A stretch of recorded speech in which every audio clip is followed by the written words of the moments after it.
ক্ষমতা, অর্থনীতি ও সাম্রাজ্যবাদের সূচনা।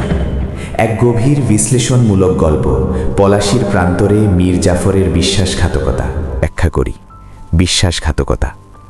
কিন্তু প্রশ্ন হল, পলাশী কি সত্যিই শুধু একজন বিশ্বাসঘাতকের গল্প, নাকি এটি ছিল একটি বৃহত্তর অর্থনৈতিক ও রাজনৈতিক রূপান্তরের সূচনা? অষ্টাদশ শতকের বাংলা ছিল ভারতীয় উপমহাদেশের সবচেয়ে সমৃদ্ধ অঞ্চলগুলোর একটি। রেশম, মসলিন, নীল, মশলা, বাংলা ছিল বৈশ্বিক বাণিজ্যের গুরুত্বপূর্ণ কেন্দ্র। এই সম্পদই আকর্ষণ করেছিল ব্রিটিশ ইস্ট ইন্ডিয়া কোম্পানিকে।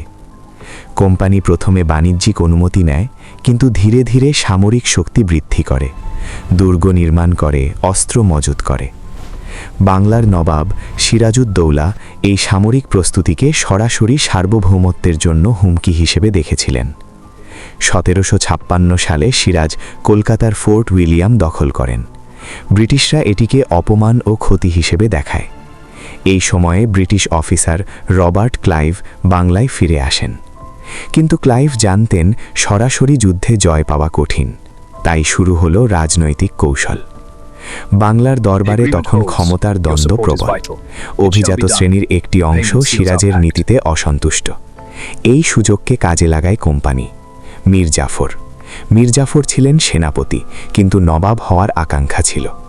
কোম্পানি প্রতিশ্রুতি দেয় যুদ্ধে নিরপেক্ষ থাকলে সিংহাসন তার।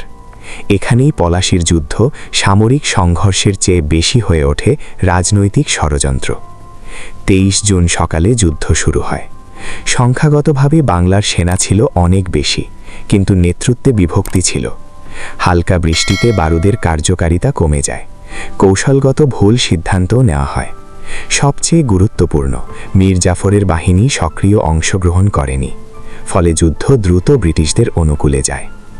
কোম্পানি বাংলার প্রশাসনিক ও অর্থনৈতিক নিয়ন্ত্রণ লাভ করে। 1765 সালে দেওয়ানি লাভের মাধ্যমে কর আদায়ের অধিকার পায়। বাংলার সম্পদ ধীরে ধীরে ব্রিটেনে স্থানান্তরিত হতে থাকে।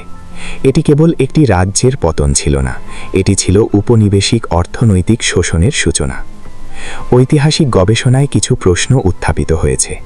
সিরাজ কি সত্যিই অযোগ্য ছিলেন, নাকি তাকে ইচ্ছাকৃতভাবে নেতিবাচকভাবে উপস্থাপন করা হয়েছে?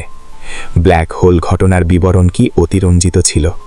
পলাশী কি অবশ্যম্ভাবী ছিল, নাকি রাজনৈতিক ঐক্য থাকলে তা ঠেকানো যেত? এই প্রশ্নগুলোর উত্তর একমাত্রিক নয়। ইতিহাস এখানে সরল নয়, জটিল। পলাশীর প্রান্তরে যে সংঘর্ষ ঘটেছিল তা শুধু বন্দুকের ছিল না, তা ছিল অর্থনীতি, ক্ষমতা ও কূটনীতির সংঘর্ষ। বিশ্বাসঘাতকতা ছিল, কিন্তু তার চেয়েও বড় ছিল কৌশলগত সাম্রাজ্যবাদ।